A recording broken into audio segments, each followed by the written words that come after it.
Shavuot Tov encore, on va continuer notre étude de la Gemara Masechet Makot. On est dans le premier Perek, Daf Daled Amud Aleph en bas. Daled Amud Aleph, 4, comme on dit en français, la page 4a. Oui, le premier côté de page 4, 4a, Daf Daled Amud Aleph en bas, dans la Mishnah. J'espère que vous avez tout trouvé. Oui, on est bien là. Masechet Makot, Daf Daled Amud Aleph. Après quelques sugyot qu'on a eu les dernières 2 semaines, qui sont un petit peu sortis du contexte direct du sujet et direct de notre Masechet, comme on a bien vu la semaine dernière, cette semaine, on revient, la Mishnah revient au sujet principal de ce Perek, de ce chapitre, le sujet des Dim Zomimim. Et la Sugya, elle va parler aussi, pas seulement de ce sujet des Dim Zomimim en soi, mais aussi de ce sujet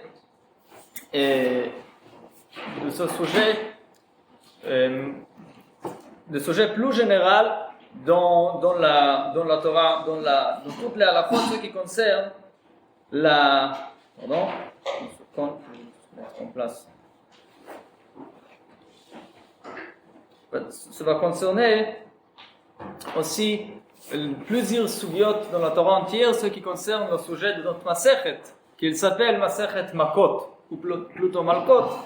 On va parler aussi de différentes règles concernant cette peine de flagellation, de peine de Malkot, dans quel cas on le donne, dans quel cas on ne le donne pas, etc. Je vous rappelle qu'au début de Masechet, on a dit que quand on a deux témoins, qu'il y a Dim Zomimim, 2 témoins comploteurs qui viennent et donnent un faux témoignage contre certaines personnes, soit qu'il doit une certaine somme d'argent, soit s'il a fait quelque chose qu'il mérite dans certaines conditions. Alors si, suite à ça, on a 2 autres témoins qui nous disent vous témoignez que telle et telle chose s'est passée à tel et tel endroit, à tel et tel temps, le problème est que ce jour même, vous étiez avec nous à un autre endroit, alors vous ne pouvez pas témoigner de ça. Alors dans cette façon de témoignage, ceci, ça nous montre qu'il s'agit ici de témoins, de faux témoins, et alors la Torah, elle dit que dans ce cas-là, il faut punir, il faut punir les faux témoins en le faisant la même chose qu'ils ont voulu faire aux deuxième personne. Ça veut dire, il vient du Zomimim, ça vient, c'est une akhacha ou bien c'est... Pas akhacha, surtout pas akhacha.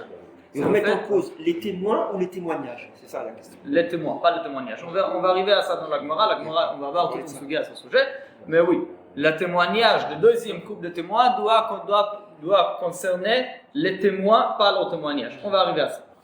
Maintenant, on a vu au début de maintenant, alors qu'est-ce qu'il faut donner? S'ils ont voulu faire la personne payer, alors ils vont payer. S'ils vont nous faire la personne malkot ou mita ou quoi que ce soit, même être tué, ils vont subir la même chose.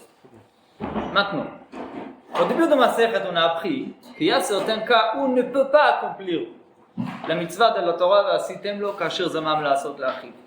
Je ne sais pas qui était là, qui n'était pas là, mais par exemple, on a vu aussi les témoins, ils disent que voilà, cette personne, elle a tué Beshogeg, elle a tué quelqu'un, un juif, et par une advertence, oui, comme on dit. Inadvertance aussi. Ça veut dire de façon involontaire.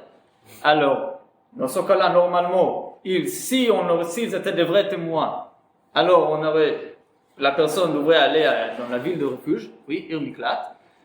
Alors, a priori, on aurait pu dire que la même chose pour eux, mais pour une certaine raison que la Gemara a expliqué, on ne peut pas le faire pour le faux témoin, et alors on ne peut pas accomplir le chiyuv de vasitem lo kasher zamam la'asot la'achiv. Ça, c'est un exemple que la Mishnah a donné au début de Masechet. Qu'est-ce qu'on fait dans ce cas-là? On ne peut pas le punir. La Mishnah, elle a dit, au lieu de le renvoyer dans la ville de refuge, ce qu'on ne peut pas faire, on va les... excusez-moi, on les donne de Malkot. Il reçoit de Malkot. 40 comment on appelle ça? 40 couples, oui. Pour quelle raison? Quel rapport? A priori, c'est pas ça qu'ils ont voulu faire. Dit la Gemara qu'il ne faut pas oublier que avec le pasuk qui nous dit qu'il faut le faire ceux qui ont voulu faire à l'autre, avant tout, il y a une chose qui le précède. Avant tout, chaque fausse témoin qui vient dire quelque chose, qui dit quelque chose de fausse, qui donne un faux témoignage, il transgresse un interdit. Un interdit qui est écrit dans les 10 commandements, Lotane bereacha et shakr. C'est un interdit de la Torah. C'est un lotas. Et de plus, on a un pasuk spécifique qui parle de dimzomemim, comme la Gemara a expliqué, je ne vais pas le répéter maintenant, à Davbet Amoudbet, on a vu ça, qui dit que la transgression de cet interdit, celui qui transgresse cet interdit, il doit recevoir le malkot.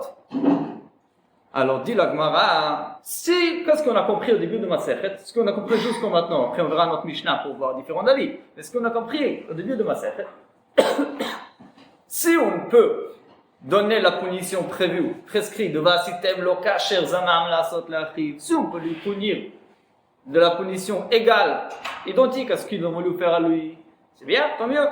Si on ne peut pas, par exemple, dans le cas de ville de refuge, qu'on ne peut pas, comme la Gemara a expliqué, alors ça on ne le fait pas, mais à sa place, on a une autre chose à faire.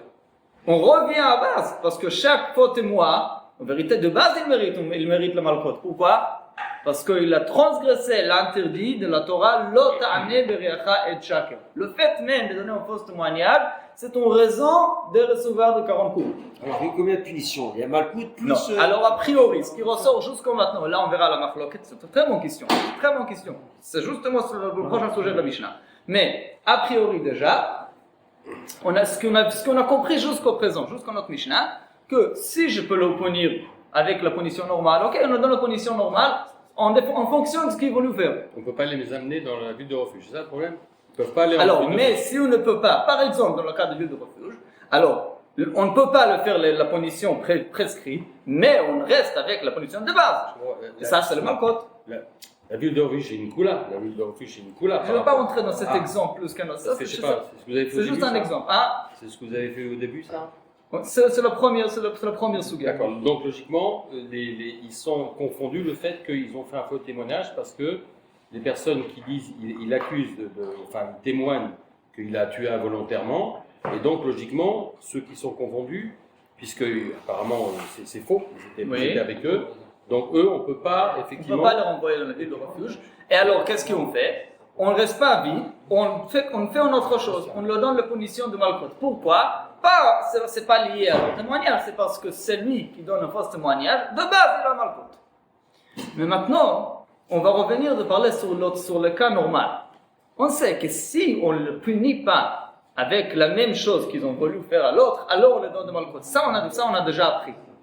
Mais dans le cas normal, on les punit, oui, avec ce qu'ils ont voulu faire. Ils ont voulu faire la personne payer 1000 €. C'était faux. Alors on le fait payer. Mais ici aussi, on va le dire. Mais a priori, il y a aussi l'interdit de la Torah, Lotane bereacha et shakr. Ce paiement de 1000 € remplace les malkot prescrits pour la transgression de l'interdit de la Torah, où ils sont de plus à cet interdit. Alors, et la même chose. Je veux encore une question, encore plus simple. Quoi? L'interdit, c'est quoi? Lotane bereacha et shakr. Excusez-moi, je n'ai pas traduit ça. Ne prononce pas, ne donne pas un faux témoignage contre ton ami. Ça, c'est Les 10 commandements. Ça, c'est dans les 10 commandements. Hein, c'est un interdit très grave. Encore un cas. Les deux témoins ont fait donner un faux témoignage que cette personne elle a mangé de la viande non cachée. Et ils disent que cette personne elle mérite de malkot pour ça. Combien de malkot la personne elle devrait mériter? On va dire 39. Ce qu'on appelle 40 malkot, 39 coups. Maintenant, les témoins, apparemment ils étaient des faux témoins, on a des témoignages qui disent qu'ils n'étaient pas là, alors c'est Edim Zomimim. On les punit aussi en leur donnant la même chose, 40 malkot. Mais la question elle est, 40 malkot vont suffire ou peut-être il faut rajouter encore 40?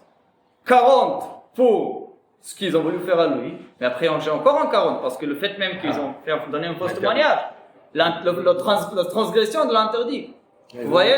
Est-ce qu'on donne est-ce qu'on sait, encore une fois, on sait, c'est clair que les malkot, ils sont là de base pour le fait de dire un faux témoignage. D'où on le sait dans la première Mishnah. Si on sait déjà que si on ne fait pas kasher zamam, alors on est dans malkot, ça on le sait.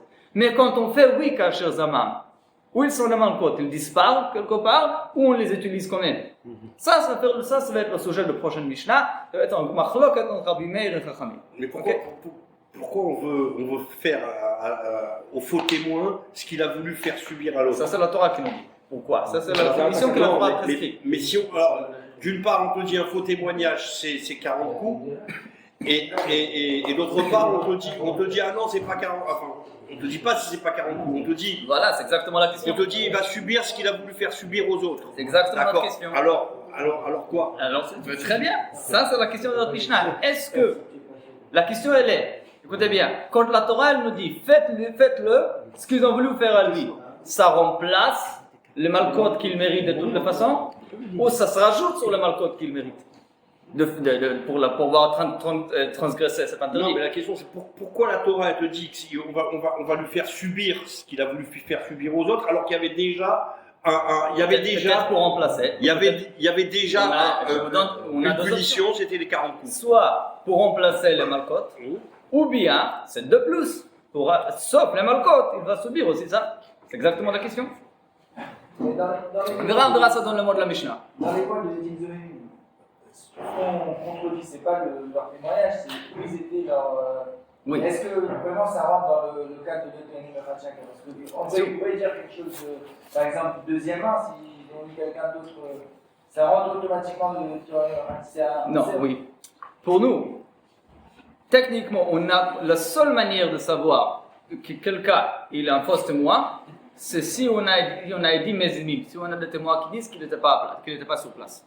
Ça, c'est la manière dont on sait que ce qu'il dit, c'est faux. Parce qu'il a donné un témoignage qu'il n'a pas vu. Ça, c'est être chacun. Parce que normalement, en venant en Bédine, il dit moi j'ai vu, sinon personne ne l'écoute. Alors c'est un faux témoignage.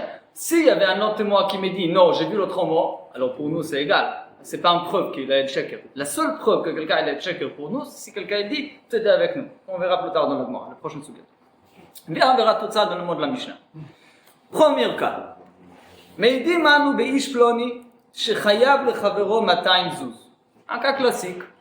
Oui, on témoigne sur cette personne qu'il doit à son ami 200 zuz. Zuz, c'est la pièce qui existait à l'époque. Venimtseu zomemim, on retrouve qu'ils ne pouvaient pas le témoigner, c'était faux. Le din, il est dit, le premier tana de notre Mishnah, qui on verra tout de suite que c'est Rabbi Meir, lokin ou meshalmin. Bien que la Torah elle nous dit que c'est temlo, dit Rabbi Meir, il y a deux choses à faire. Déjà, malkot, de base, pour le fait de dire au moins, de donner un faux témoignage. De plus, meshalmin, parce que la Torah elle nous dit, c'est temlo, comme il explique tout de suite, shelo Hashem hamevi'an lidei makot, mevi'an lidei tashlumin. Shem ici, ça fait référence au pasuk, mot de la Torah. Dit Rabbi Meir, dit vrai Rabbi Meir. Rabbi Meir il nous dit, on a deux psukim différents. Un pasuk qui dit Lotane breacha et shaker, ne donne pas de faux témoignage à Bédine, sur ton ami. C'est un pasuk qui est parachat Yitro, qui parle de Matan Torah, interdit en soi. Après un autre pasuk complètement qui dit que si on a un faux témoin, alors on lui fait subir la même chose que son ami, deux choses différentes. Il ne faut pas le mélanger. Alors dit Rabbi Meir, comme ils sont deux dynimes différents, alors bien que je le fais subir la punition, ça veut dire que je le fais payer, oui, mais il ne faut pas oublier le pasuk de base. Ils ont transgressé un interdit. De l'autre année, là, ils ne remplacent pas l'autre, là, ils se rajoutent sur l'autre. Ok? Il y a deux dynimes, deux psukim qui parlent du sujet de Edim Zomemim, d'un faux témoin. Un, c'est son interdit, on va dire comme ça, si on veut le définir. Le premier, c'est un problème entre eux et Hachem. Eux, ils ont transgressé un interdit de Hachem. Mais la dame l'a marqué. Hachem, il vous a dit ne pas donner un faux témoignage, vous avez le fait. Alors, quelqu'un qui mange un vassar non caché. Alors, dans certains cas, il reçoit Malkot. Alors, la même chose, vous avez fait en Avera, recevez Malkot. Le deuxième problème, c'est entre eux et son ami. Et cette personne, le pauvre, qu'ils ont voulu faire payer. Ah, lui, vous devez payer. C'est deux Averot, deux punitions. Comme ça, voir Rabbi Meir le dit. C'est clair? Vechachamim omrim, par contre, Chachamim disent non. Ça mieux tout. Vechachamim omrim, Kol ha-meshalem eino loke. Les Chachamim nous disent non. On a pour règle qu'on ne peut pas faire la même personne payer et recevoir le coup à la fois. L'un ou l'autre. Celui qui paye ne reçoit pas le malkot. Dans le cas de Edim Zomimi, c'est certain qu'il va payer et il ne va pas avoir de problème de malkot. S'il Alors, a voulu faire tuer son ami, ça ne marche pas ça. Hmm? Non, parce que là, apparemment, il n'a pas malcoute. Il paye, mais il n'a pas malcoute. Oui. D'accord, d'après Ramim. Maintenant, si l'autre, il a voulu confondre son ami et qu'il voulait le faire tuer, donc on doit les tuer. Alors ça c'est encore plus, oui. Ça, ici même Rabbi Meir il va être d'accord. Ça on verra. Ça, Même il serait d'accord. Ici même Rabbi Meir il sera d'accord. Mais c'est quoi la raison des Chachamim? On le verra tout au début de la Gemara. Ok? Tout au début de la Gemara, on verra quelle est la raison des Chachamim. Chachamim omrim kol ha-meshalem eino loke. Ok. Ça c'est le premier machlok. Je pense que c'est clair, oui. Le deuxième cas, dont on a parlé aussi oralement avant, Meidim anu beish ploni shu chayav malkot 40. On témoigne que cette personne elle doit recevoir 40 peines, 40 coups, pardon. Pourquoi? Il a mangé un viande non cachère, on lui a prévu et il a mangé quand même. Ça c'est un cas par exemple qu'il doit recevoir malkot. Venim tseu zomemi. Et on retrouve qu'à nouveau c'était Edim Zomemi. Lokim dit, le premier à nouveau vient Rabbi Meir, il dit Lokim shmoni. Il reçoit 2 fois 40. Ce qui revient à 80. Maintenant, je vous rappelle, c'est pas 40 et pas 80. Hein. 40, ça veut dire 39. 80, ça veut dire 78. Oui, parce que c'est toujours un chiffre de 3. 3. Un chiffre qui se divise en 3. Ok? Oui, on verra ces règles plus tard. C'est comme ça les règles de Malkot. On va arriver à ça plus tard. 3, 6, 12, 13, 12, 15, etc. C'est toujours comme ça. Alors, qu'est-ce que je voulais dire? Alors, Shmonim, on appelle ça 40, mais c'est 39, on appelle ça 80, mais c'est 78. C'est pas parce qu'on dit que 40 coups il risque de mourir, donc 39 ça ne... Ça aussi, on raison. On va arriver à ça plus tard. C'est juste un rappel, ok? Mais on va appeler ça 80. Bon, alors pour Rabbi Meir, il reçoit 80. Pourquoi? Dit Rabbi Meir, parce qu'il y a 2 psukim à accomplir. Le premier 40, Mishum lotane bereacha et shaker, pour le fait que on appelle ça ben adam la makom. C'est leur problème entre eux et Hachem. Eux, ils ont fauté envers Hachem, ils ont donné un faux témoignage, ils ont transgressé les 10 commandements. Et alors, lotane bereacha et shaker. Alors, déjà 40 malkot. Et le deuxième, Mishum va sitem lo kasher zamam. La deuxième chose, c'est entre leurs amis. Ils ont voulu faire leur ami subir 40 coups. Ils vont recevoir la même chose. Divrei Rabbi Meir. Alors, Rabbi Meir, il garde sa chita. On a 2 choses à accomplir. Soit à payer, soit le malkot. Et une deuxième chose qui reste toujours vraie, il faut même pas toujours mentionner, de toute façon ils ont transgressé un interdit. Et comme chacun qui transgresse un avéra, il doit recevoir un malkot. Ça c'est Rabbi Meir. Vechachamim omrim non. En lokim ella arbaim. Pour les chachamim, ça reste une seule chose, on garde que les 40 coups et pas plus. Ok? Ça, c'est la machloket Rabbi Meir et Chachamim qui revient à une machloket très très large. En vérité, tous les cas de Edim Zomimi, presque, sauf le cas de mort, que cette question va revenir. Même Chachamim, ils vont être d'accord. Même Rabbi Meir est d'accord avec Chachamim, le cas de mort. Mais ça, on verra. Ok, mais maintenant la Gemara, elle veut comprendre la machloket. Dit la Gemara, Bishleim al Rabbanan. Maintenant, c'est Bishlema. On tourne la page, Daf Daled Amud Bet. Maintenant, le mot Bishlema, ça vient du mot Shalom. Ça passe avec paix. Ça veut dire, on comprend. Ça passe, ça comprend, on le comprend. Ça va bien selon Rabbanan. La Gemara, elle dit, je comprends bien la vie de Rabbanan. Pourquoi? Je vous rappelle la vie de Rabbanan qui dit quoi? Que quand il y a Kasher Zamam, ça remplace le 40 coups de Lotane Brecha et Shaker. Il ne faut pas se rajouter l'un ou l'autre, c'est un ou l'autre. Alors pourquoi? Dit la Gemara, pour la vie de Rabbanan, elle se base sur un pasouk. Le pasouk qui dit qu'il faut finir, qu'il faut donner des malkot. Et d'ailleurs, ce pasouk, il parle surtout du cas de Edim Zomimi. Alors ce pasouk, il dit qu'il faut lui donner le coup, kedei rishato, selon sa faute, selon sa méchanceté, on va dire, selon sa faute. En fonction de sa faute. Kedei rishato ktiv. Qu'est-ce que ça veut dire? Qu'il faut lui frapper en fonction de sa faute. Dit la Gemara, Mishum risha achat ata mechayvo, ve'i ata mechayvo mishum shtei rishayot. Il y a seulement une seule faute sur laquelle on donne le malkot, pas deux. Rishato en singulier, pas deux.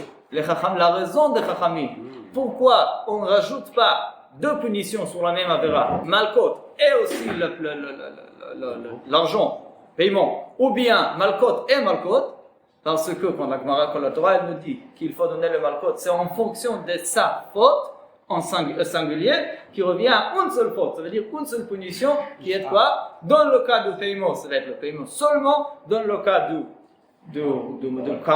malkot, alors un seul c'est de 40 peines, de 40 coups et pas plus. Ça c'est les chachamim, et la Gemara elle dit ça on connaît, ça c'est très bien. Et le Rabbi Meir, Maïtam, la question elle est sur Rabbi Meir. Bien que Rabbi Meir il me dit il y a deux psukim, mais qu'est-ce que Rabbi Meir il fait avec le pasuk de Rishato? Il n'est pas d'accord que la Torah elle nous dit qu'il faut donner une seule punition sur une seule faute. Est-ce que Rabbi Meir il n'est pas d'accord avec cette explication du pasuk que de Rishato, Rishacha? Dit la Gemara, Amar Ula Gamar Mimotzi Shemra. La Gemara elle dit c'est une halakha spécifique que Rabbi Meir il apprend d'un autre halakha dans la Torah. Pour ça, je suis obligé de donner quelques mots d'introduction. On dit tous les matins dans le Rabbi Ishmael, on dit tous les matins 13 principes selon lesquels on apprend le loi de la Torah. Je ne sais pas à quel point on comprend ce qu'on dit. Et c'est, en vérité, c'est des grands principes que plusieurs halakhot sugyot de la Gemara, en vérité, se basent sur ce qu'on dit là-bas. Kal vachomer, Gzera Sheva, Binyan Av Mikatuv Echad, Binyan Av Bishnei Ktuvim. Qu'est-ce que ça veut dire?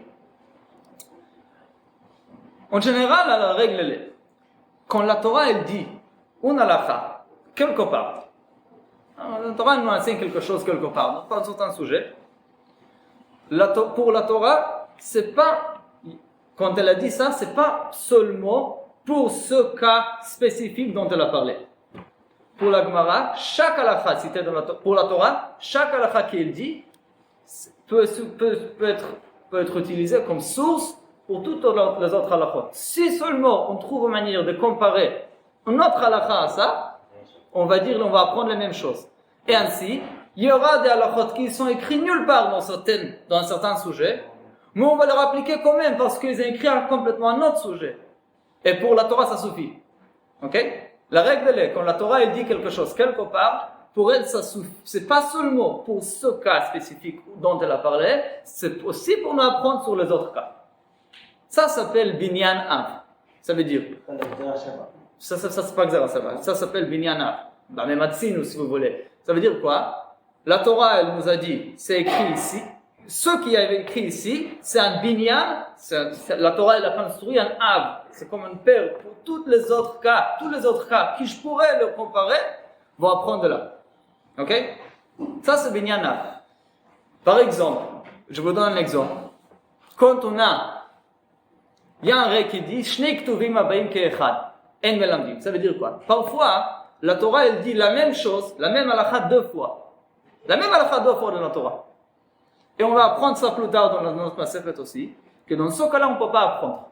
On n'apprend pas de cette halakha nulle part. Pourquoi? Parce que si la Torah, elle a précisément dit deux fois, c'est pour nous dire que c'est une exception. C'est que ici et ici. Sinon, il fallait dire une seule fois, parce qu'une seule fois, ça suffit pour nous apprendre pour tout. Vous voyez? Non, ça c'est la manière comment la Gemara Bichlal elle approche à chaque pasuk dans la Torah. Je trouve quelque part quelque chose ici, pour moi ça peut m'apprendre n'importe où. Ok? Pour ça, ici on parle des Dimzomimim, oui? Et on essaie de comprendre, est-ce que les Dimzomimim pourront recevoir une seule punition ou deux? Dit la Gemara, Rabbi Meir, bien qu'il voit les Shuvnei Rishato, Rabbi Meir, il va apprendre cette halakha, qu'il reçoit deux peines, malkot et le paiement. Il va l'apprendre d'une autre halakha, complètement l'halakha de Motzi Shemra. C'est quoi le cas de Motzi Shemra? La Torah lui parle de ça dans la parasha Kitetse. S'il y a un homme qui vient de se marier avec une jeune fille, ça doit être une jeune fille Nahara, et après il retrouve qu'elle n'était pas Betula.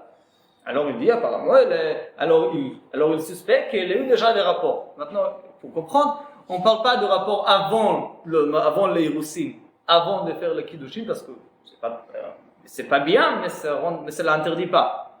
Il a peur qu'il y avait des rapports interdits entre le moment du Kiddushin, ce qu'on appelle l'Irousin, et le moment de Nisuin, où là où ils commençaient à vivre ensemble. Alors, ce moment-là, il est déjà acquis, comme on appelle ça, il est déjà consacré à lui. D'un côté, il est déjà interdit à toute autre personne, et de l'autre côté, ils ne sont pas encore ensemble. Alors, il suspecte que c'est ça, alors il dit, l'homme a tzat, il est betraptolim, j'étais avec ta fille, il convoque les parents, il dit, voilà, je me suis marié avec votre fille, et je vous retrouve qu'elle n'était pas Betula. Et alors, pas seulement qu'il dit, je suspecte, le cas est le plus compliqué, comme la Gemara l'explique, il y a marqué dans la Gemara Ktubot Mouvat, selon le Pirouche qui est le plus accepté, pas seulement qu'il suspecte, il ramène des témoins. Il dit, j'ai fait les recherches, et j'ai retrouvé 2 personnes qui m'ont dit qu'il était avec tel et tel, dans tel et tel endroit, dans tel et tel endroit, dans tel et tel moment, et entre les Roussines et la Nisuin, et alors, elle est interdite, alors il mérite Triyumita. Oui, il faut préciser qu'à l'époque, il y avait il y avait un long écart. Oui, il y avait un long écart entre voilà, les Roussines et les tout se fait en même temps maintenant. À l'époque, il y avait 1 an. Aujourd'hui, on le fait 3 minutes, à l'époque, c'était 1 an entre l'un et l'autre. Mais le cas, il est qu'il ramène des fausses témoins. Donc, qu'il ramène des témoins. Le père, il dit, mais pas du tout. Et il cherche, lui, des témoins. Il ramène des témoins qui disent, ces témoins-là sont pas Saïjim Zomemim. Ok? Ça, et alors, on retrouve quoi? Alors, les Saïjim Zomemim, eux, ils ont tué parce qu'ils ont voulu tuer la fille. Oui, de l'autre côté. Maintenant, la personne, celui qui a payé les Saïjim Zomemim, celui qui l'a ramené, la Torah, elle dit, cette personne, il reçoit une double punition. Il reçoit le malkot, et il doit payer une grande amende de 100 pièces d'argent. Mais à qu'est-ce? Il doit payer une amende au père. C'est une somme fixe. Hein? La Torah dit c'est une somme fixe. Oui. Ça, c'est l'amende que la Torah elle prescrit pour celui qui est Motzi Shem, pour celui qui ramène, celui qui paye les fausses témoins contre cette fille. Ok? Maintenant, ça on a la et il a, ce qui nous intéresse, 2 punitions. La punition est double, pas une seule, malkot et paiement. Dit Rabbi Meir, bien que la Torah n'a pas dit ça à notre sujet, ça suffit. La Torah, je l'apprends, Gamar c'est comme Gemara, on apprend cette halakha, qu'on peut recevoir une double peine, d'un côté malkot, de l'autre côté paiement, d'où de Motzi Shemra, de celui qui, comment on appelle ça, celui qui, dans ce prétexte, oui, sur cette fille, Motzi Shemra, je ne sais pas comment dire.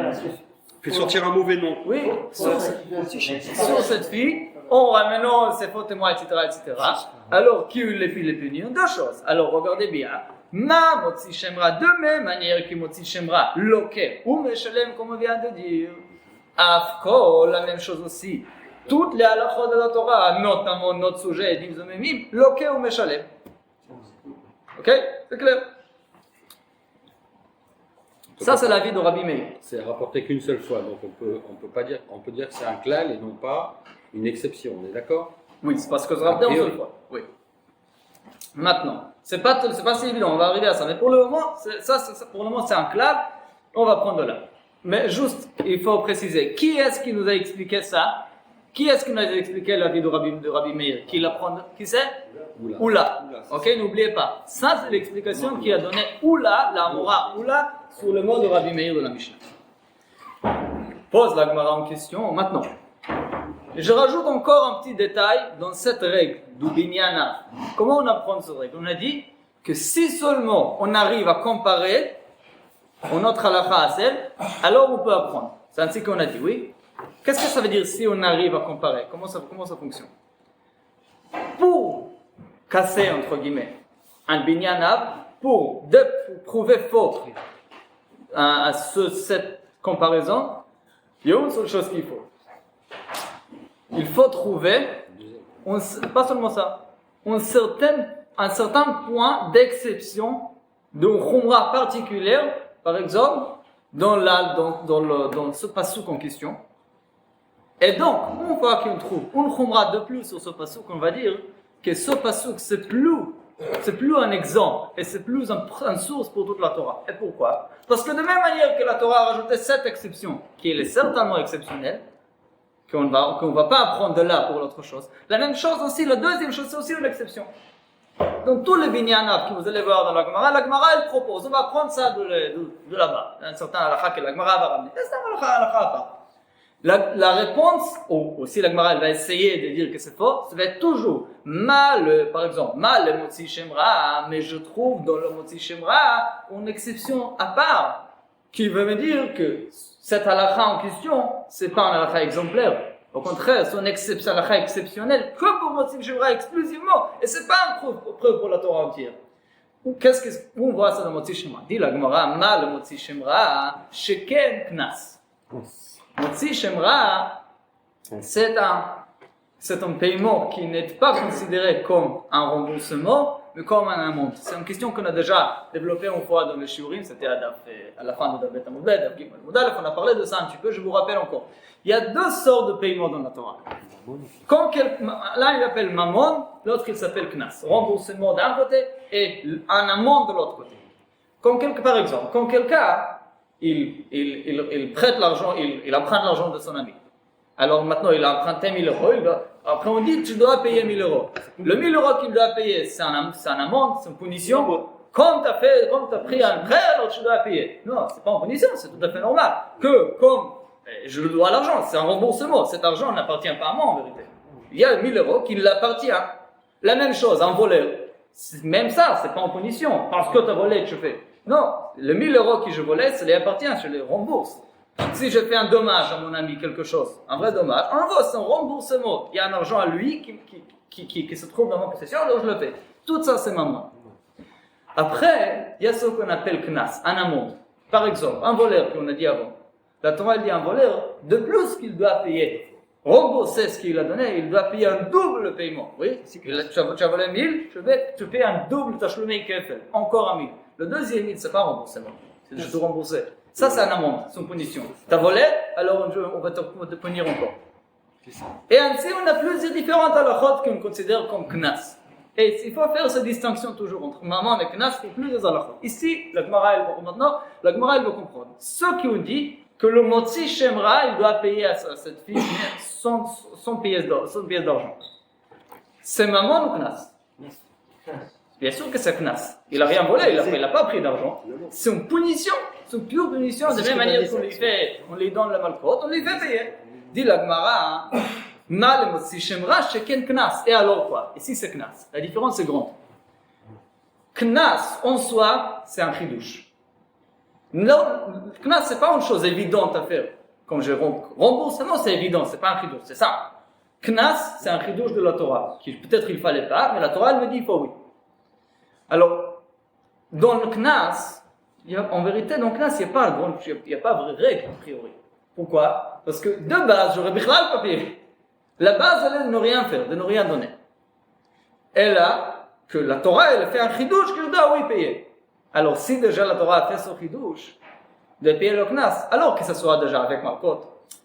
Si c'était un remboursement normal, alors ici, tu aurais pu dire que voilà, je vois bien qu'on paye et on a le malcote. Alors ça va bien ensemble. Oui, alors on va prendre là en règle que le paiement et le malcote peuvent être ensemble. On peut rajouter le malcote sur le paiement. Mais ici, c'est pas le cas, c'est pas un paiement normal. Ici, c'est un amende, c'est un chidouche de la Torah. Alors ce chidouche, de même manière qu'on a bichlal inventé le fait qu'on paye, on a inventé de plus qu'on va payer même s'il y a malcote. Mais quand on va revenir au paiement normal de mammon, ici non, qu'on va revenir au cas de paiement, de remboursement, on va revenir au base. On dit non, alors que la règle est que ce soit malcote ou tachlumi. Peut-être. Ok? Dit la Gemara, c'est vrai. C'est vrai que Motzi Shemra est knas. Mais ça ne nous gêne pas, dit Rabbi Meir. Pourquoi? Savar là que Rabbi Akiva de Amar edim zomemim knaso. Il a dit ok, c'est pas de problème. Motzi Shemra c'est un knas. Mais un autre cas, on parle de quoi? De l'autre côté, où on avait à apprendre, d'où Motzi Shemra à edim zomemim. Edim zomemim c'est quoi? Mammon ou knas? On a eu Rabbi Akiva d'Avet Amudbet qui nous a déjà enseigné que edim zomemim n'ont rien volé. Ils n'ont rien pris de la personne et pourtant ils payent. Pourquoi? C'est un knas. Alors, on a un problème, d'accord? Justement, dans le cas du knas, de même manière que le knas de Motzi Shemra, il est mis sur la personne, même s'il y a malcote, le knas de edim zomemim va être aussi malcote. C'est une très bonne comparaison. Vous voyez? Alors, Gemara dit très bien. Ça, c'est l'explication de Rabbi Meir. Rabbi Meir, il dit alors, les Chachamim ont dit que des riches ato, en fonction de sa faute au singulier, et alors, soit Malkot ou Tashlumim, alors quand la Torah elle dit qu'Asher Zamam, ça remplace le Malkot. Oui, ça c'est une chose. Rabbi Meir il dit non, bien qu'on a je ne sais pas qu'est-ce qu'il va faire exactement avec ce passouk, il va prendre ça, Rabbi Meir il va prendre ce passouk pour le cas de Mita, hein. On parlait de ça, Rabbi Meir, il va prendre le passouk Kedei Rishato pour un cas de Malkot avec Mita. Ça veut dire non, il ne va pas être puni les deux. Les 10 hommes seront comme mourir. C'est là où le cas où Rabbi Meir il va quand même accepter le passouk Kedei Rishato. Pourquoi il n'y a pas Mita ici? Parce que Il y a la même souvia dans Masechet Ketubot. mais là, Là-bas, c'est entre les Nisuim et les Kiddushim. Donc elle est ici. Si Si elle est Shemra, divorcée, elle est pas. c'est pas notre cas. Non, c'est pas notre cas. Là, oui, mais là ils ont été confondus à quel moment entre les Ici, on Nisuim parle- et les Kiddushim. Non, on ne parle pas des dîmes zomim de Motzi Shemra, c'est pas notre sujet. Ah, On compare les dîmes zomim de l'argent et la personne qui a payé les dîmes zomim de sa sur sa femme. ah. Vous voyez, c'est pas de la même chose. Ok. Alors, par contre, Rabbi Meir, dans le cas, dans notre Mishnah, qu'est-ce qu'il dit? On apprend du cas de Motzi Shemra que de la même manière que là-bas, la monde vient ensemble avec le Malkot, ainsi aussi, les dîmes zomim, ils vont payer le Knas avec le Malkot. Tous les deux sont Knas, et tout est clair, ok? Maintenant, concernant la vie des Chachamim, est-ce qu'ils ne sont pas d'accord que c'est Knas ou pas? C'est Machloket Rishonim. Comment répondre? C'est quoi? Qu'est-ce que dit Modir Chachamim? Soit les Chachamim tiennent que les Dim Zomim c'est pas un Knas. Ok?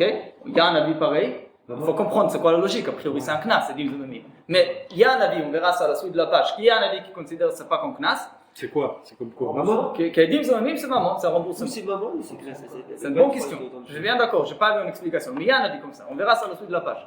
Il y a un avis qui dit, alors soit ça c'est l'avis de Chachamim, ou il y a, comme semble l'avis de Rambam et des autres, que bien qu'ils disent que c'est Knas, pourtant le passouk Kedei Rishato il est plus fort pour eux. Le passouk Kedei Rishato il nous ramène que non.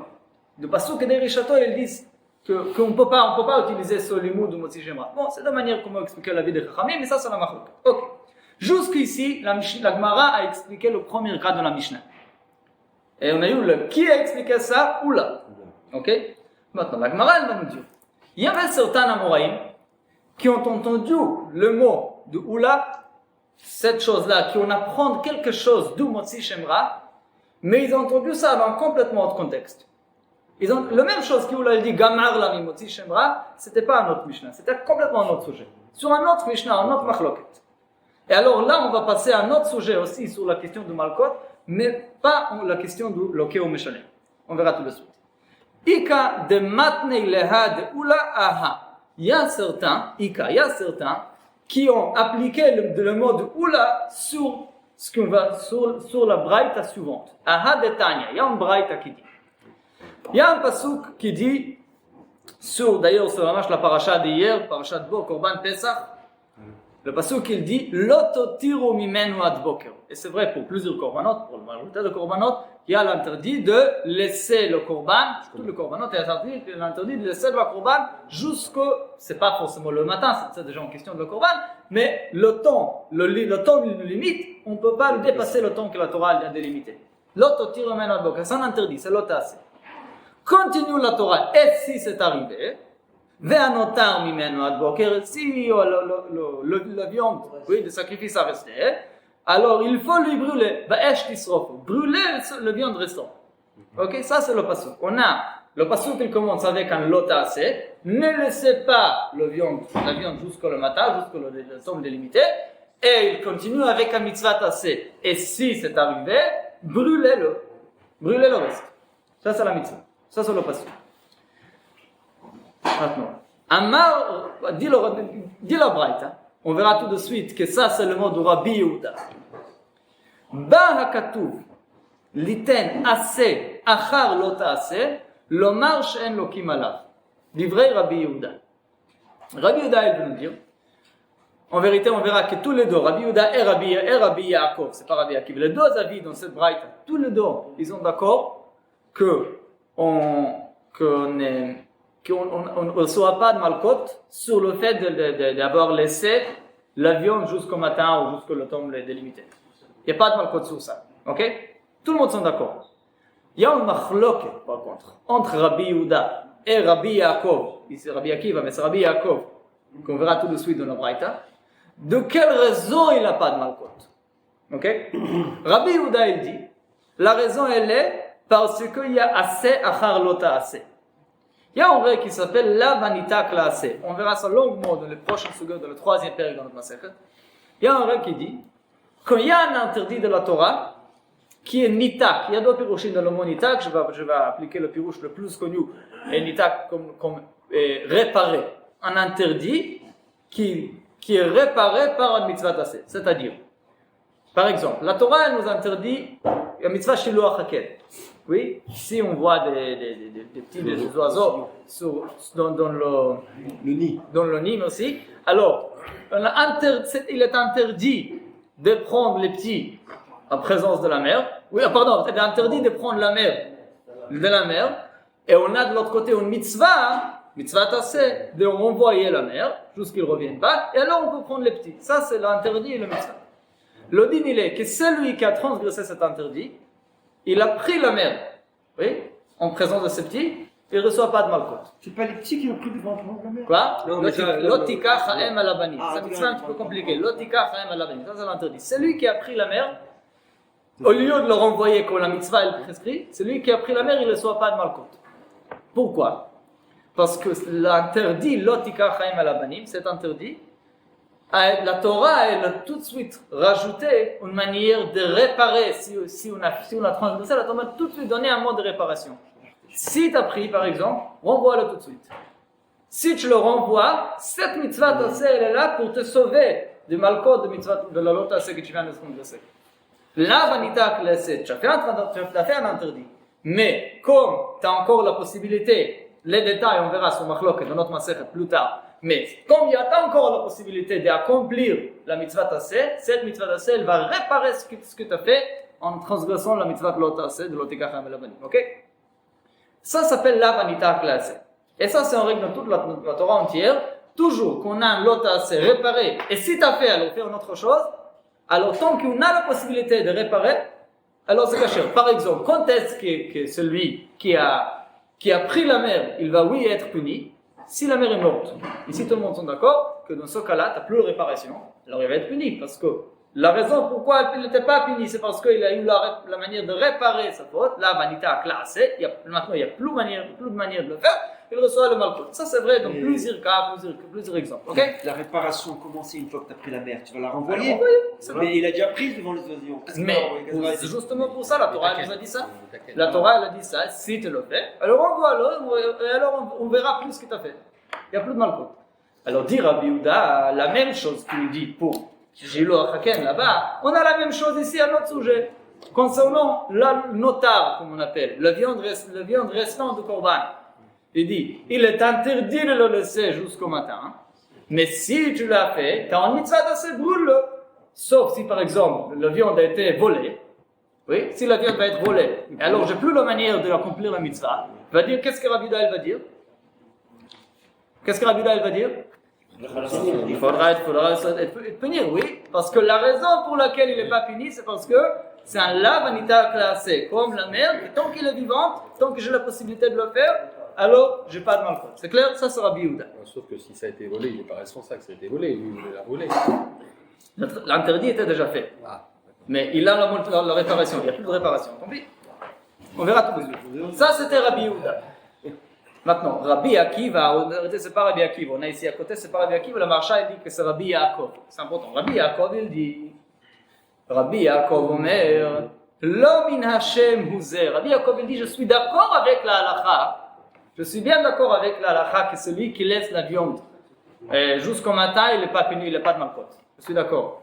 Mais c'est pas de cette raison que je viens donner Rabbi Yehuda, c'est pas à cause du fait que c'est la vanita classée. J'ai une raison beaucoup mieux que cela. L'homme Hashem, c'est pas pour ce pasuk, c'est pas pour cette raison.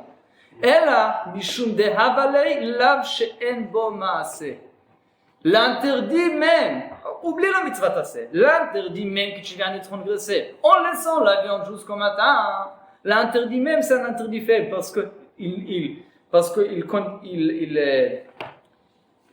le faute a été commise sans rien faire. Il n'y avait pas de maaseh activement fait pour laisser la viande. Ça s'appelle lav she'en bo maaseh. Il y a un interdit, par exemple, celui qui a pris la mer. Ça, c'est lav she'yesh bo maaseh. Dans ce cas-là, c'est pas, elle a rien fait. Il n'a pas mangé la viande, il a laissé. Il a été assis, il a laissé la viande à côté. Il a transgressé un interdit sans rien faire. C'est lav she'en bo maaseh. Plusieurs avérotes comme ça qui sont plutôt à lav she'en bo maaseh. Alors dans ce cas-là, dit Rabbi Yaakov, kol lav she'en bo maaseh en lokim alav. Il y a une règle qu'on n'a pas malkot sur quelque chose qu'on n'a pas fait. Sur une chose qu'on a, c'est une faute qu'on a commis. En faisant quelque chose, on est malkot, bien sûr. On a mangé quelque chose qu'on cache, il y a malkot. Mais en ne rien faisant, j'ai rien fait, c'est pas une raison pour malkot. Ça, c'est la chita de Rabbi Yaakov. On va arriver à ça. Ok? Ça, c'est comme ça dit Rabbi Yaakov.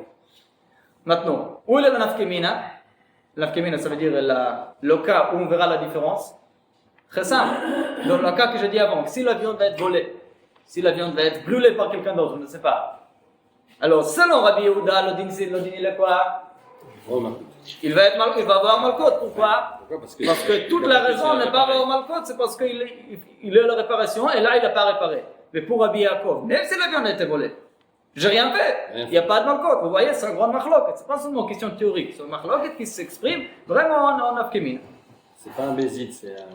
On parle de mézid, bien sûr. Si pas mézid, il n'y a pas malkot. Hein. On parle que de mézid. Oui, sans mézid, il n'y a pas malkot.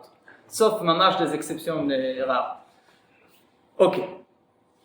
Vous voyez? Ok. Dit la Gemara, qu'est-ce qui ressort de cette braïta? Miklal. On déduit de là, de Rabbi Yehuda savar, que Rabbi Yehuda il tient, lav she'en bo maaseh lokim alav.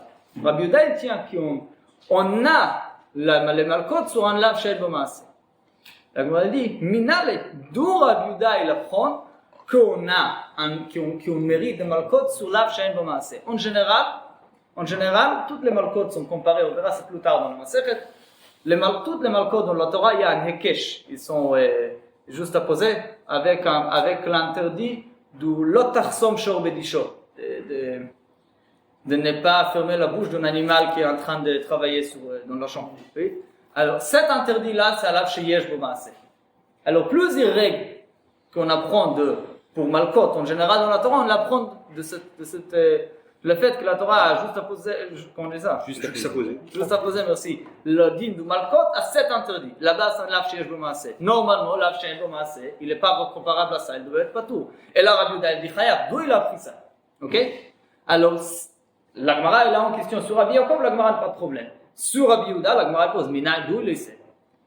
Amar, et là, on a certains qui disent, Amar oula, gamar motzi shemra. Ok?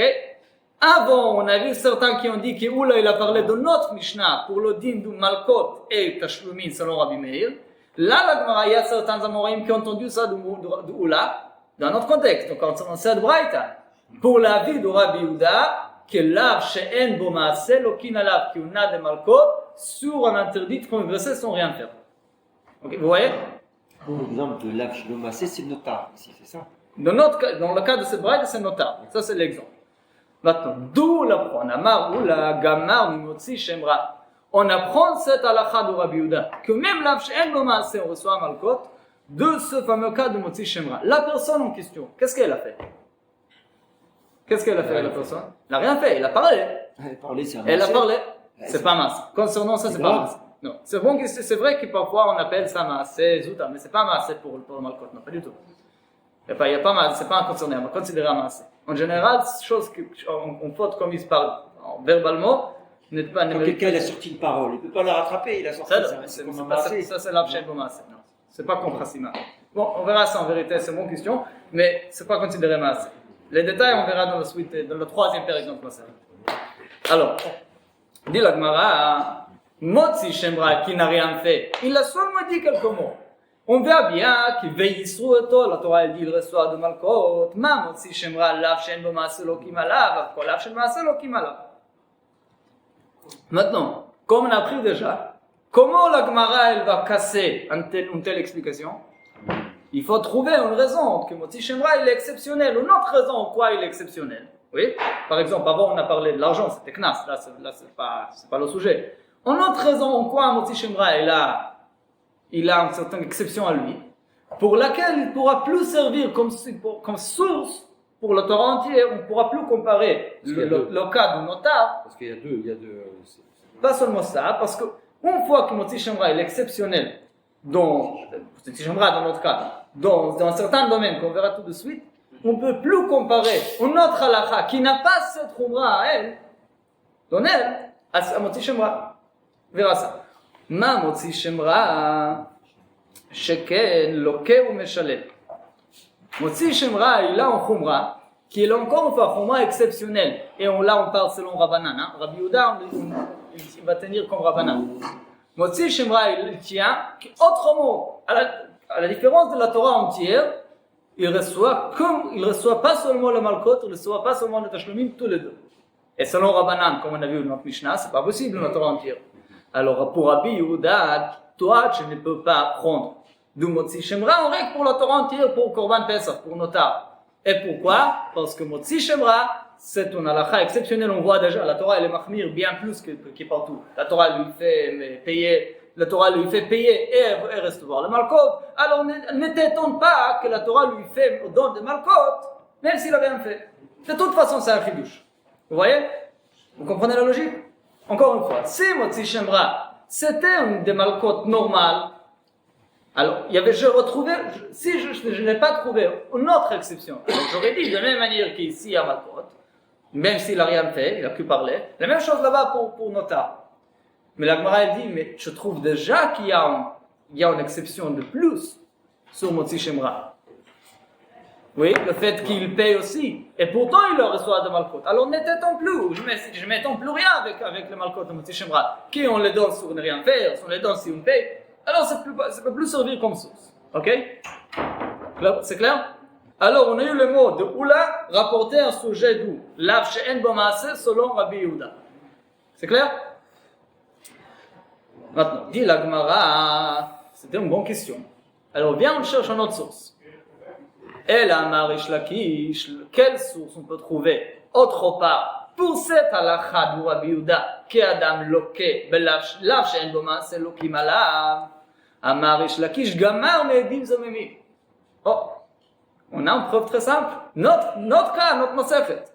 De quoi on parle? Edim zomemim. Mais viens, on parle de cas où il n'y a pas de machloket. Le cas du début de Masechet de deux témoins qui disent que la personne elle doit aller dans la ville de refuge. Et ils sont des fausses témoins, et comme on l'a dit, ils reçoivent quoi? Malkot. Dans ce cas, ils reçoivent de Malkot pour quel interdit? Pour le fait de donner l'otan ebreacha, pour le fait de donner un faux témoignage. Ça, tout le monde sont d'accord. Hein? Ici, il n'y avait pas de machloket. Et qu'est-ce qu'ils ont fait? Ils n'ont rien fait, ils t'en parlaient. Ça lave she'en bo maaseh. Et comme la Gemara même a mentionné ça, la Amubet, hein? La Gemara même a dit plutôt que ça, c'est lave she'en bo maaseh. Et pourtant, ils sont bloqués. Alors dit la Gemara, Rabbi Yehuda, il a une très bonne source. Les 10 homonymes, c'est parfait. Le cas de Motzi Shemra, c'est un cas exceptionnel, on ne parle pas là-bas, loké ou meshalem. Et 10 homonymes, selon Rabbanan, il n'y a pas loké ou meshalem, comme on tient la halakha pour Rabbi Yehuda. Et il y a seulement Malkot, mais Malkot on a, bien qu'on n'a rien fait, que pour parler. Alors a priori, ça va être la source de Rabbi Yehuda, ainsi dit Rish Lakish. Clair? Dit la Gemara, mais à nouveau, je peux trouver une exception particulière dans le cas de 10 homonymes, que des autres, toute la Torah ne trouve pas. Pourquoi c'est notre schéma qui est exceptionnel et pas économique? On trouve. Motzi Shemra, il est exceptionnel dans le fait qu'il est loké au Meshalem. Mais ils n'ont pas loké au Meshalem. Qu'est-ce qu'il m'a dit avant? Mal Motzi Shemra, chacun loké au Meshalem. Et ils ont loké au Meshalem selon Chachamim, pas Rabbi Meir. Et loké au Meshalem. Alors pourquoi dire qu'ils sont exceptionnels? A priori, c'est tout à fait normal. Ouais. Mais la Gemara elle dit, mais je vais te trouver quand même une raison. Pourquoi je vais dire oui que les homonymes sont exceptionnels? Pour une autre raison. Et alors, à nouveau, on ne pourra pas utiliser les homonymes non plus comme une source. Excusez-moi. Dit la Gemara, mal Motzi Shemra, sheken loké ou meshalem. Pardon, excusez-moi, c'est pas là où on est. Pardon. Mal, alors, encore enfin, Amar Rish Lakish, gamar me'edim zomemim, oui. On va apprendre pas de Motzi Shemra qui est considéré comme exception, on va apprendre de edim zomemim. Ma edim zomemim, lav she'en bo maaseh, pourtant lokim alav, avkol lav she'en bo maaseh lokim alav. Dit la Gemara, ma l'edim zomemim, sheken en tzrichim atra'a. Donc il y a un grand chidouche, une très grande exception faite à Edin Zomemim qui ne trouve nulle part dans la Torah. Et à nouveau, peut-être ça ne pourra plus servir comme source pour ce qu'on cherche. Pourquoi? En général, dans toute la Torah, avec des exceptions rares mamash, on ne peut pas punir sur Mézid, sur quelqu'un qui est Mézid, on va apprendre ça plus tard aussi, sans hatra'a, sans avertir. Oui, ça veut dire, pour savoir que la personne a été vraiment Mézid, et alors il mérite le malkot, il faut que les témoins qui le voient disent, mais tu sais que c'est interdit, je sais que tu vas recevoir des malkot, seulement s'il va dire oui, mais je m'en fiche, c'est pas grave. Je ne vais pas perdre de malkot. Il va dire, je vais faire quand même, je vais bien manger cette viande, alors seulement il reçoit des malkot. Ça, c'est la règle toujours. L'exception, l'une des exceptions rares dans cette halakha, c'est Edin Zomemim. Et Edin Zomemim, on voit qu'on le retrouve, faux témoin, on le donne le malkot sans demander, vous savez, sans le prévenir, vous savez que c'est interdit. C'est même pas possible de faire l'avertir, oui. Il n'y a pas vraiment la possibilité. D'où on le sait, la Torah elle dit très simple. D'où on le sait, la Gemara elle dit à Maseret Ktubot, la raison elle est parce que eux ils ont voulu faire quoi à la personne? Ils ont averti la personne avant qu'il fait la vera, il n'a rien fait, il a pas ni le fait, ni le... Bien sûr qu'ils voulaient lui tuer ou lui donner le malkot sans avertir. Alors de la même manière qu'ils ont voulu faire à lui, on va faire à eux aussi, on va les punir sans les avertir. Mais de toutes les façons, dit la Gemara, bien sûr qu'Edin Zomemim ne va pas nous servir comme source pour la Torah entière, pour le Lav Shem B'Maaseh. Pourquoi? Parce que je vais te dire que de base, Lav Shem B'Maaseh, Elokim Alav, pardon. Pourquoi je trouve Edin Zomemim que Elokim Alav? De même manière que la Torah dit qu'il reçoit le malkot, son entra. De même manière que ça veut dire qu'il n'y a rien qui m'étonne déjà de Edin Zomemim. Ils sont punis sans avertir, ils sont punis sans rien faire. La même logique qu'on a dit pour Motzi Shemra, qu'étant donné qu'il paye déjà, alors je ne m'étonne plus qu'il reçoit les malkot sans parler. La même chose, on va dire Edin Zomemim. C'est une exception. On peut plus apprendre A priori. Alors pour le moment, là où on a eu un problème. Pourquoi on va considérer Motzi Shemra comme exception et donc non pas une source pour la halakha de Lav Shem B'Maaseh et non plus, et Edin Zomemim aussi, on ne peut pas le considérer comme source pour Lav Shem B'Maaseh parce qu'ils ont aussi une khumra d'exception pour laquelle on ne peut pas apprendre d'eux. Ok? Cela, on s'arrête un peu. Maintenant, la Gemara, elle va continuer. Excusez-moi, on a commencé avec 10 minutes de retard, c'est pour ça qu'on va pour finir la sugia jusqu'à l'affaire modale, ça ne va pas être long. Dit la Gemara, pour ça, je vais juste rajouter encore une petite introduction. Vous êtes là? Mais on a dit qu'à Rabbi Ishmael, on dit qu'Al-Vachomer, Gzera Shava, on a dit déjà Binyanav Mikatuv Echad. Après, il y a une deuxième chose qui s'appelle Binyanav Mishnei Ktuvim. On apprend une chose de Dopsukim. A priori, Dopsukim ou pas. Alors, il y a comme ça. Alors, en vérité, il y a deux pirouchim dans cette phrase, Binyanav Mishnei Ktuvim, mais je parle d'après le pirouche le plus simple. Dans la Gemara, souvent, quand la Gemara elle cherche des sources, comment apprendre d'une halakha à l'autre, quand la Gemara elle arrive dans un cas pareil comme ici, on trouve une halakha quelque part, mais cette halakha elle est exceptionnelle parce qu'il y a un tel khumra, alors a priori c'est pas une source. Mais on trouve la même halakha autre part, mais là-bas aussi on a un khumra exceptionnel. Parfois, on peut utiliser tous les deux comme une seule source pour l'apprendre ça. Qu'est-ce que ça veut dire? Et ça, on appelle ça soit Binyanav Mishnei Ktuvim, ou plus souvent on appelle ça Atzad HaShaveh, Ma'atzad. Ça veut dire quoi?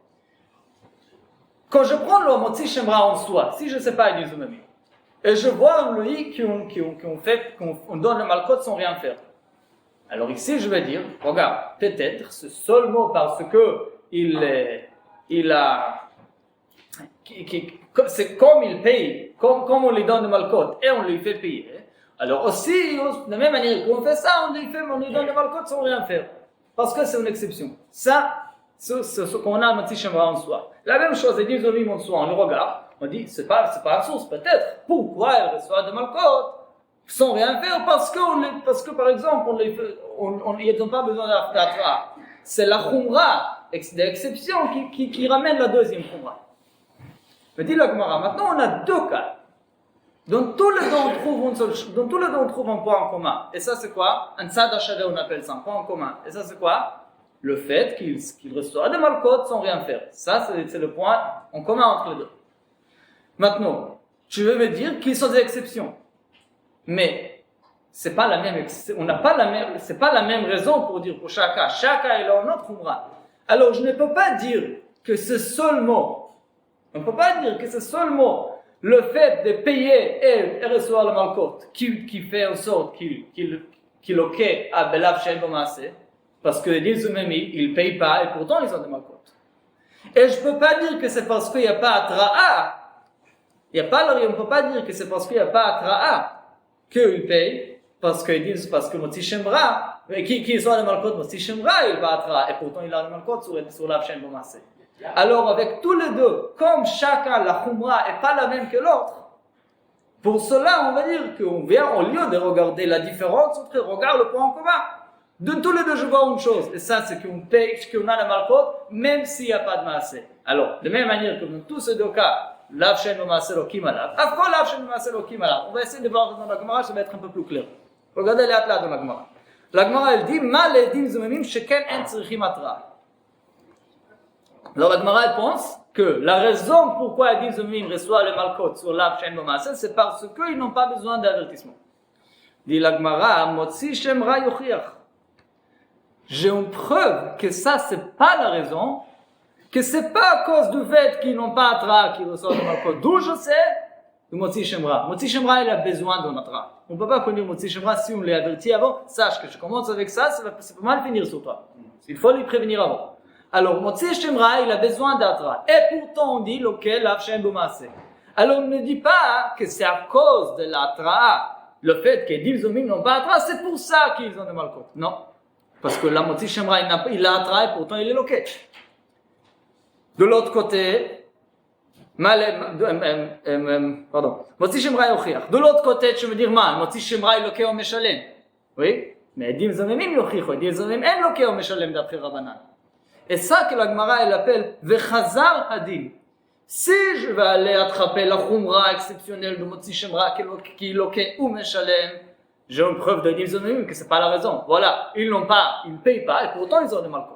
Si tu m'as attrapé la Khumra de Edim Zomemim qui n'a pas Atra, Motzi Shemra il a Atra et pourtant il a des malkot. Ça on appelle de Chazar Adim.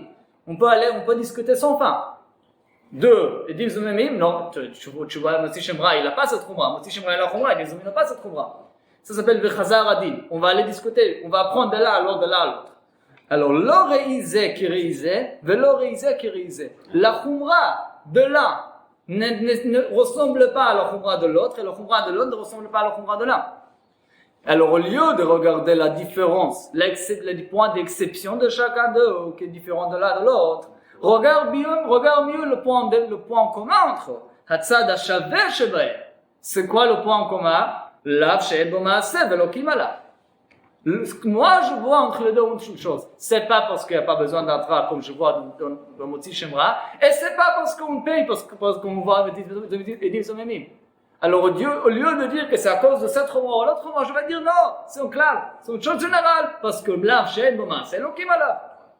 Comprenez comment ça se passe? Ça, c'est d'après un des Pirushim, ce qu'on dit, Binyanav Mishnei Ktuvim. On prend deux psukim, chaque avec cette exception, et quand la khumra de l'un elle n'est pas la même que la khumra de l'autre, alors on regarde le tzad achavé de tous les deux, on va prendre pour la Torah entière. Ça c'est la vie de Rabbi Yehuda, hein. Rabbi Yehuda seulement, tous les autres sont cholek, qu'on verra tout de suite. Mais Rabbi Yehuda il dit, je dois la chot qui me donne une seule conclusion, lav she'en bo ma'aseh lo kimala. Deux Edim Zomemim plus Motzi Shemra. C'est clair? Oui, vous avez compris ça ou pas? C'est par rapport à la conclusion. Alors, on regarde le point en commun, le tzad hachavé entre les deux halachot, et c'est d'ici qu'on apprend pour la Torah entière. Selon Rabbi Yehuda, on apprend d'ici lav she'en bo ma'aseh lo kimala. Dit la Gemara, on a l'avis qui Rabbi Yaakov, oui, qui est pas d'accord, qui pose la question, ma la tzad hachavé shebahem sheken knas. Elle dit non, je peux te trouver une khumra égale dans tous les deux. Toi, tu me dis la khumra de l'un, elle n'est pas la khumra de l'autre. Moi, j'ai une khumra qui est égale à tous les deux. Et ça, c'est quoi? Le fait que Edim Zomemim et Motzi Shemra, tous les deux sont knas. Comme on a dit avant, Edim Zomemim, a priori, n'ont rien fait. Alors, c'est un amende, comme Rabbi Akiva nous a dit. Motzi Shemra, il n'a rien fait, alors c'est un amende. Alors, de même manière que la Torah, elle lui fait payer sans raison, comme punition. La Torah lui fait déjà, elle reçoit le malkot sans raison. Vous voyez? À nouveau, on peut trouver, si c'était deux khumras différentes, Alors j'aurais dit, au lieu de regarder la différence, regarde le point en commun. Mais j'ai trouvé un point en commun de plus. Un point en commun de Khumra. Une Khumra commune. Oui? Une fois qu'on a un Khumra commune, alors à nouveau, tous les deux sont une exception qu'on va mettre à côté, on ne pourra pas apprendre d'elle. Vous comprenez? C'est clair ou pas? Vous voyez ou pas? Toi, tu me dis que le point en commun dont on apprend, c'est le fait qu'il loquait au Meshalem, comme règle générale. Moi, je dis non. Le point en commun, c'est aussi une exception, le fait que tous les deux sont knas. Et c'est pour ça qu'il paye. Mais sinon, on va dire que Béhémet, mais toutes les autres halachot de la Torah, et la dame loquée à l'av shen b'maaseh. L'av shen b'maaseh, loquée malade. Ça, ce qui pose Rabbi Yaakov. Répond la Gemara, Halo kasher. Pas un problème. Rabbi Yehuda lo savar la ki Rabbi Akiva. Rabbi Yehuda, il passe simplement pas d'accord avec Rabbi Akiva. Rabbi Yehuda, il tient que Din Zomimim c'est Mammon, c'est pas un knas. Ok? Alors, selon Rabbi Akiva, il n'y a pas de tzad achevé. Pour Rabbi Akiva, il n'y a pas de tzad achevé. Parce que tous les deux sont en knas, alors on ne peut pas apprendre d'eux.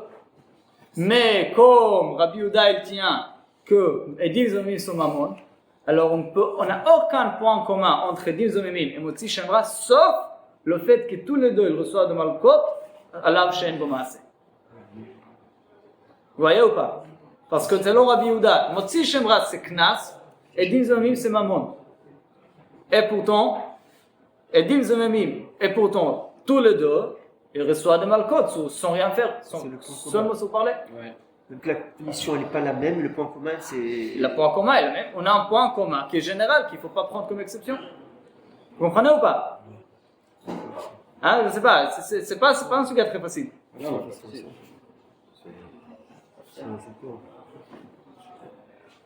Encore une fois, comment fonctionne Binyana? Je vous rappelle encore une fois. Comme la Torah elle dit une chose, une seule halakha, normalement c'est une règle pour la Torah entière, sauf si je trouve une preuve contraire. Qu'est-ce qui peut être une preuve contraire?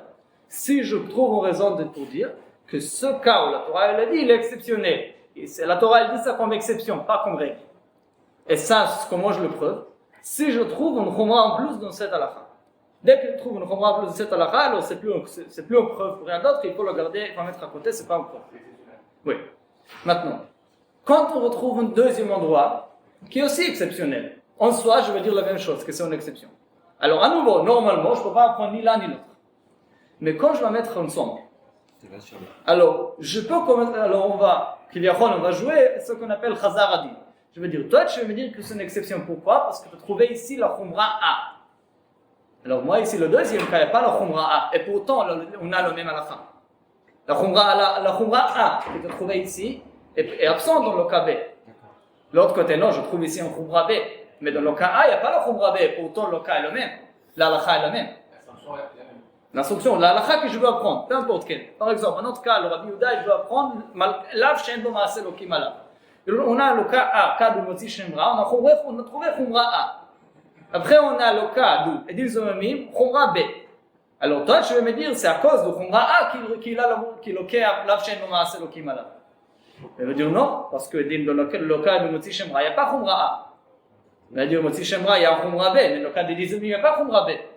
Alors, c'est ni à cause du Khumra A, d'où El Tzrichim Atra, ni à cause du Khumra B, le fait qu'il est au Meshalem. C'est à cause de quoi alors? Alors, au lieu de regarder ça, le point commun, au lieu de le regarder comme exception, regarde-le comme correct. Au lieu de regarder le point commun, la halakha qui sort dans tous les cas comme exception, prends-le comme règle, parce que les points exceptionnels ne sont pas les mêmes. Vous voyez? Maintenant, qu'est-ce qui va se passer? C'est clair ou pas? Oui. Maintenant, qu'est-ce qui va se passer si je vais trouver un Khumra C, mais là, je vais trouver dans le cas A et dans le cas B. Dans tous les deux, je vais retrouver un Khumra d'exception C. Une troisième. Alors, dans ce cas-là, bien sûr que toutes ces exceptions, parce que tous les deux sont exceptionnels, la même chose. Je vais dire ici un Khumra C, mais ici aussi. Alors, apparemment, le fait que tous les deux, Lav Shen B'maaseh Lokim Alav, c'est parce qu'ils ont embrassé. Dans l'autre cas ici, le fait que c'est Knas. Oui? le fait que c'est Knas, puisque tous les deux sont Knas, c'est pour ça que tous les deux ils reçoivent des malchot, même s'il n'y a pas de Maaseh. Mais dans le reste du cas de la Torah où c'est pas un Knas, on n'aura pas malchot s'il n'y a pas de Maaseh. Non, mais des fois, il y a Le Khumra A et B ne suffisait pas parce que chacun il preuve sur l'autre. Non, c'est pas Khumra A, c'est pas Khumra B, c'est pas Khumra A, c'est pas Khumra B. Mais une fois que je trouvais un Khumra C qui est commun, qui est commune sur tous les deux, alors ici, je n'ai plus rien à faire. Tu dis un khumra C, c'est qui est. Le fait que tous les deux sont Knas. C'est classe, mais il y a. Répond la Gemara, Rabbi Yehuda, il n'est pas d'accord avec cette Khumra. Rabbi Yehuda, il va nous dire que Din Sumim, c'est pas un Knas. C'est pas moi. Pour Rabbi Yehuda et Din Sumim, c'est Mammon, c'est pas Knas. Et si c'est vrai, pour Rabbi Yehuda, il n'y a pas Khumra C. Pour Rabbi Akiva qui dit que les autres avis et Din Sumim, c'est un Knas, alors la Khumra C, elle existe. Si la Khumra C, elle existe, alors bien sûr, on ne peut pas apprendre de là. Mais d'après Rabbi Yehuda, et Din Sumim, c'est pas un Knas, alors on n'a pas de Khumra commune pour les deux. Alors on va apprendre. On va dire là, on n'a que Khumra A et B qui ne change rien, on peut apprendre de la Tzad HaShaveh. Vous comprenez?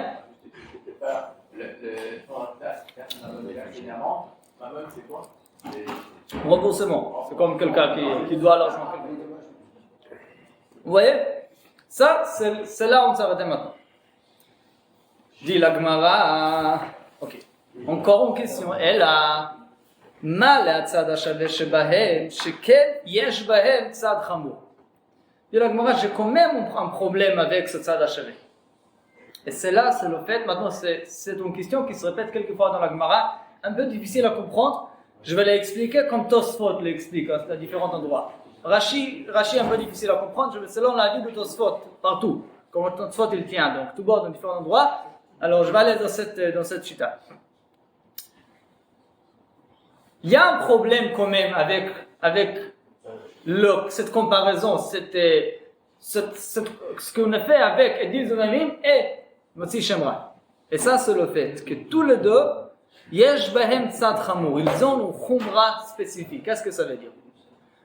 Le fait de ne pas recevoir un Atra, c'est pas stam une Khumra, c'est une Khumra d'exception extrême. C'est une chose qu'on ne trouve pas dans la Torah. C'est une vraie stricte exception. Le fait de ne pas recevoir Kedim, Zumi n'ont pas Atra. Le fait qu'Adam loqué au Meshalem pour Abanan, pour Motzi Shemra, c'est aussi une exception vraiment exceptionnelle. Vraiment une exception extrême, qui va avoir un cas extrême.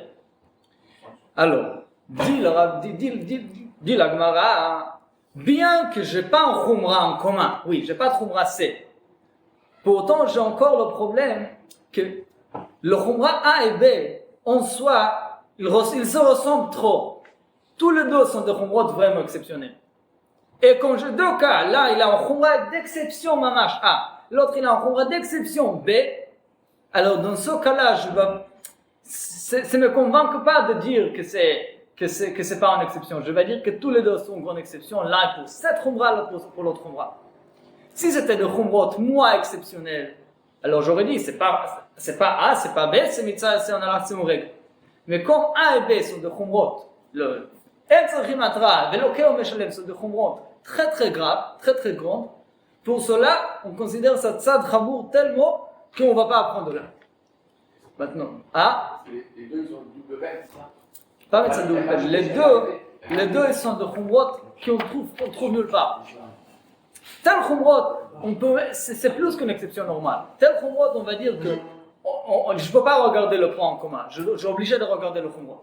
Ça, c'est l'avis qui pose la question sur Rabbi Yehuda. Mais la Gemara, elle dit, Rabbi Yehuda Tzad Chamur le Paris. La Gemara, elle dit justement. Et c'est toujours dans la Gemara comme ça. C'est pas évident. Cette question de la Gemara, toujours va être répondue par cette réponse. Dans plusieurs endroits. C'est pas simple de poser cette question. Parce que normalement, tant que c'est pas la même Khumra, de mon côté, je peux dire que c'est pas à cause de A, c'est pas à cause de B, je regarde le point en commun. Tu me dis que c'est une grande exception, mais ça, je suis pas obligé d'être d'accord avec toi. Alors justement, Rabbi Yehuda, il entend, mais il n'est pas d'accord. Il dit, je regarde pas le Khumrot, je regarde, oui, le point en commun, je regarde prendre ça comme règle et non pas comme une exception. Ok. Juste, on va finir encore quelques lignes, ça c'est déjà facile. Continue la Gemara. Nous, à la fin de la Mishnah, je vous rappelle, le deuxième, alors, c'était juste pour résumer, on a eu le mot de Oula, qui dit d'apprendre quelque chose du Motzi Shemra. Alors au départ, on a pensé qu'il a dit ça concernant Loké ou Meshalem, pour la Reisha de notre Mishnah, la dit du Rabbi Meir, qu'on apprend ça du Motzi Shemra, ce qu'on a dit avant, comme Knas.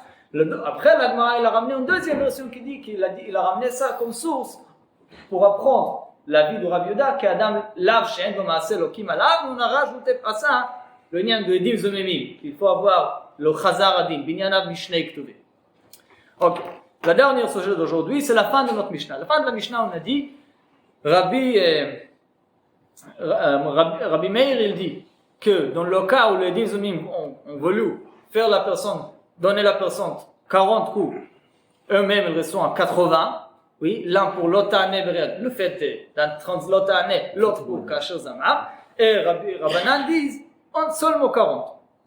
Alors dit la Gemara, Rabbanan, Hay l'otane bereachai shaker madar shevei. Mais qu'est-ce que les Rabbanan vont faire avec l'otane? Qu'est-ce qu'ils vont faire avec l'otane bereachai shaker? Oui, ça veut dire pourquoi on ne va pas punir justement pour le fait de transgresser un deuxième. Dit la Gemara, c'est très simple. Alors, on voit. Rabbi Meir, il nous dit, il y a deux avérotes. Il y a l'otane bereachai shaker et il y a Kasher Zamar. Oui. Rabbanan, qu'est-ce que vous faites avec le fait de transgresser un avéra? Et il a fait deux avérotes. Il a parlé devant Bedin, alors c'est un avéra devant lui, devant Hachem, Ben Adam Lamakom. Il a fait un faux témoignage. Et une deuxième chose, qu'il a fait, ils ont fait mal à leur ami. Alors il faut qu'ils reçoivent de malcot pour ça. Dit la Gemara, pour les Chachamim, on ne peut pas punir pour les deux avérotes. Pourquoi? Haru, le pasuk, lot ta'ane bereacha, le pasuk de 10 commandements, mi ba'elei, le azhara, le edim zomemim. Le pasuk de 10 commandements, c'est un avertissement pour les edim zomemim. Ça veut dire quoi? Dans la Torah, toujours, mais c'est un règle dans toute la Torah, on verra ça aussi dans la suite de notre passage en général, que la Torah, elle prescrit jamais une punition sur un certain avéra. Si la Torah, elle n'a pas averti, elle a dit, il ne faut pas le faire. La Torah, toujours, il y aura une double formulation. D'abord, ne fais pas ça et ça. Et après, autre part, au même endroit, peu importe, on va trouver le pasuk. Si quelqu'un il l'a fait, il a la punition. Mais ça n'existe pas qu'il y aura l'un sans l'autre. Toujours, il y a deux étapes, l'interdit et la punition. Alors, dit la Gemara, on a un parasha qui dit Edim Zomemim.